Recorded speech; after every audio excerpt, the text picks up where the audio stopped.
Lula Lava. Sebelumnya gue mau mengucapkan turut berduka cita buat keluarga yang telah ditinggalkan, orang-orang terdekat semuanya, dan semoga dia mendapatkan ketenangan di sisi Tuhan. Di sini gue mau sedikit ceritain kronologinya dan apa sih yang sebenarnya bisa kita pelajari dari kejadian ini. Sebelum itu gue mau mengingatkan, tolong untuk orang-orang untuk tidak menyebarkan foto kondisinya, karena udah banyak banget kesebar di sosial media. Tolong jangan, ini sangat privasi.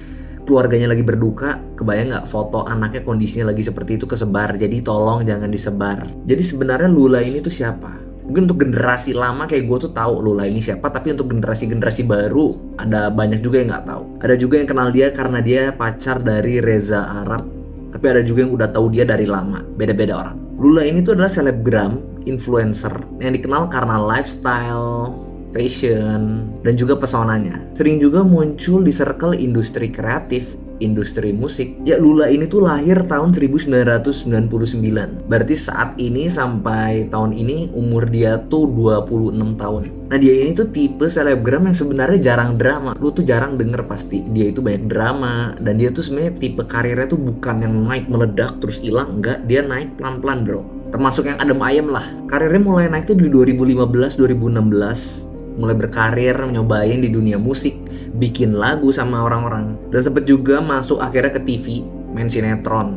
Kronologi singkatnya tuh pada tanggal 23 Januari hari Jumat 2026. Ini gue dapet info dari Detik News, sekitar jam 18.44 tuh polisi dateng gitu ke kediamannya di apartemen daerah Dharma Wangsa, Jakarta Selatan. Nah, jadi ART tuh mau masuk. Intinya ART mau bersih-bersih, dia ngetok-ngetok tapi nggak ada jawaban. Berkali-kali ngetok-ngetok gak ada jawaban, biasanya tuh ngetok-ngetok dibukain. Cuman kali ini nggak ada jawaban. Jadi akhirnya dia mencoba menghubungi pihak apartemen. Pihak apartemen mencoba buka, tapi ternyata terkunci dari dalam. Intinya pihak apartemen mencoba membuka, menjebol. Intinya ketika didobrak, kondisinya tuh dia udah terlentang, tidak sadarkan diri, mulut terbuka dan agak kebiruan. Tanda kebiruan ini tuh tanda kalau dia tuh udah lama tidak bernafas. Setelah itu jenazah dibawa ke RS Fatmawati, Cilandak, Jakarta Selatan. Jadi dicatat oleh rumah sakit meninggalnya jam 19.20 malam. Di umurnya yang masih 26 tahun. Muda banget coy, 26 tahun masih muda banget. Sampai saat ini polisi tuh masih belum mengetahui penyebab kematiannya tuh kenapa. Karena dapat info juga bahwa keluarganya tuh nggak mau sampai diotopsi. Dan akhirnya jenazah Lula Lava disemayamkan di rumah duka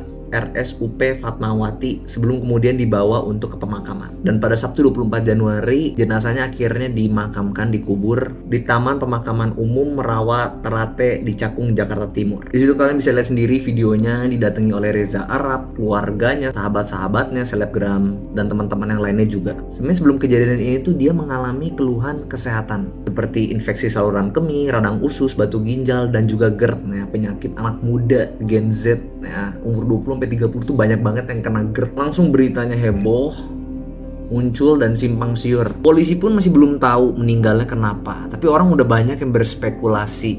Ada yang bilang kena GERD, cardiac arrest, OD. Tapi tolong dijaga ketikannya, jangan sampai menyinggung atau berspekulasi aneh-aneh. Cuman di sini yang mau gue bahas sebenarnya apa sih yang bisa kita pelajari dari kejadian ini. Yang pertama, kita nggak ada yang tahu kapan kita meninggal, orang terdekat kita meninggal. Kita nggak ada yang tahu, bro. Jadi pergunakanlah waktu lu sebaik-baiknya dengan orang yang lu sayang, dengan orang terdekat. Karena kita nggak tahu gitu. Lu mau udah jaga kesehatan kayak gimana pun ya, kalau memang udah waktunya ya kita nggak bisa apa-apa lagi, bro. Penyakit yang mungkin kita nggak duga, yang kelihatan ringan itu bisa jadi berbahaya banget. Contohnya paling simpel adalah GERD. Saudara gue di sini pernah ngalamin sendiri. Dia nggak bisa nafas, dia bener-bener takut sampai dia kejang-kejang, dan akhirnya cepet-cepet dibawa ke rumah sakit. Akhirnya selamat, ternyata dia kena GERD. Jadi ketika lu ngalamin GERD, lu ngalamin stres, itu jangan dianggap remeh. Yang ketiga, apa yang lu lihat di sosial media itu belum tentu seindah itu. Lu kalau ngeliat kehidupan artis enak ya, banyak duit. Artis enak ya, ABCD kerjain bentar dapat duit. Enggak, bro, di situ ada pengorbanan yang kita nggak tahu. Di situ kita nggak tahu dia seberapa berkorban, berapa energi yang dikeluarkan, stresnya kayak gimana, ketidakstabilan ekonomi, masalah mental yang dialami. Kita nggak tahu, di balik itu banyak cerita apapun. Berikutnya, kalau kalian sering dengerin orang yang bilang Lu masih muda, lu harus kerja. Lu masih muda, lu harus habisin waktu lu buat kerja, jangan ada main.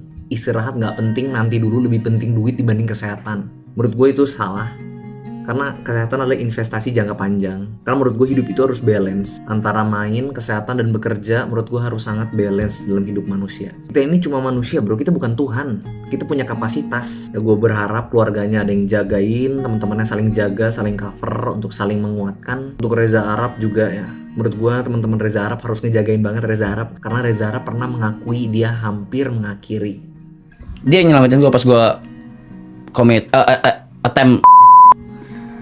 Dia duluan yang fan out. Okay. Ya, jadi kalau kita bisa lihat mental para artis itu sebenarnya tidak sekuat itu, dia tetap masih manusia. Jadi manusiakanlah manusia. Jadi segitu dari gua. See you next video.